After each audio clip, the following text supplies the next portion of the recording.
Questions for oral answer, and the first question stands in the name of the Honourable Leader of the Opposition. Mr. Speaker, the Honourable Leader of the Opposition. My question is to the Prime Minister. Does he stand by all of the statements he made on Television New Zealand's Q&A program on Sunday the 22nd of March? The Honourable Prime Minister. Mr. Speaker, yes. The Honourable Leader of the Opposition.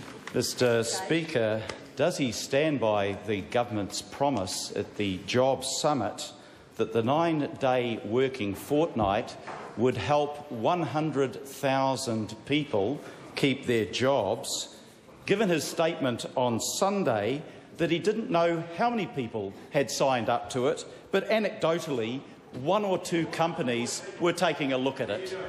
The Honourable Prime Minister. Mr. Speaker, well, there was no promise at the Job Summit. What there was an estimate before the Job Summit that in broad terms that might be the case.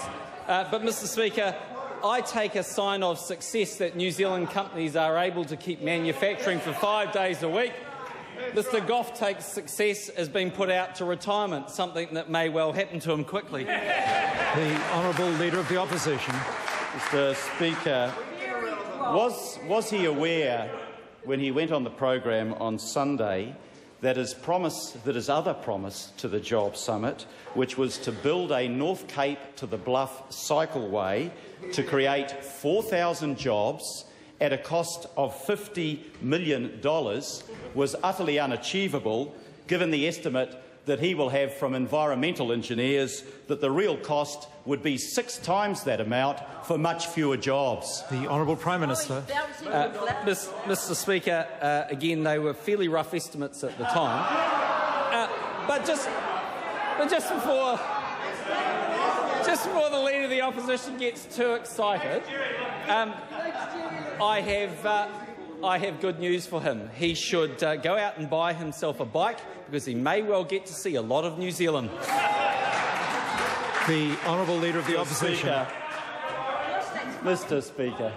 The Honourable Leader of the Opposition. Mr. Speaker, does the Prime Minister understand why the interviewer on Sunday, Q&A, Guyan Espiner, was saying this morning that the Job Summit had failed to deliver, that the reality had not matched up to the rhetoric, given that the 2 key proposals to emerge from the summit are now falling well short of expectations? The Honourable Prime Minister.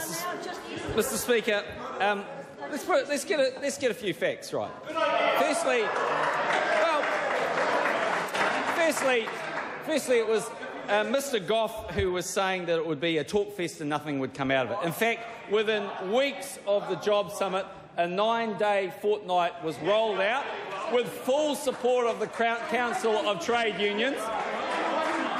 It's Mr. Goff who doesn't want to believe a cycleway may not happen. It's Mr. Goff who doesn't want to believe that the 40 other proposals that Cabinet is considering won't become an option. And overall, it's Mr. Goff who wasn't involved in the Job Summit and therefore doesn't really know what's going on.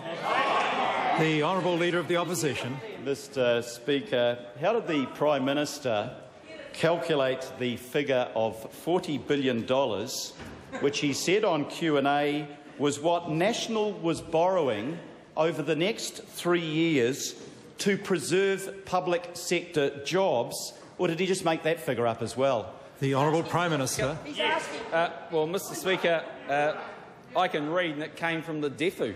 I mean, quite frankly, this government is going to be borrowing somewhere in the order of about $40 billion over the next 3 years, and the reason we're doing that is that we are preserving, that's right, the vast bulk of public sector jobs. We're preserving the entitlements that we campaigned on.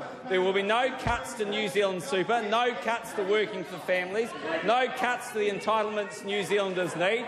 We're borrowing to do that in the short term, but what we are doing is making sure we get on top of the expenditure so we can afford initiatives in the future, something that government never did. The Honourable Leader of the Opposition. Mr. Speaker, is the Prime Minister then telling the House that he's borrowing $40 billion just to preserve public sector jobs, because that's what he said on Q&A? How does that match up with his claim earlier to pay for super, when in fact everybody knows he's borrowing to pay for the tax cuts? The Honourable Prime Minister. Well, I can assure the member we're not borrowing $40 billion for tax cuts. What we are doing is borrowing $40 billion over the next 3 years, over and above. Well, the Leader of the Opposition needs to get out the Crown accounts and understand what's happening over the next 3 years.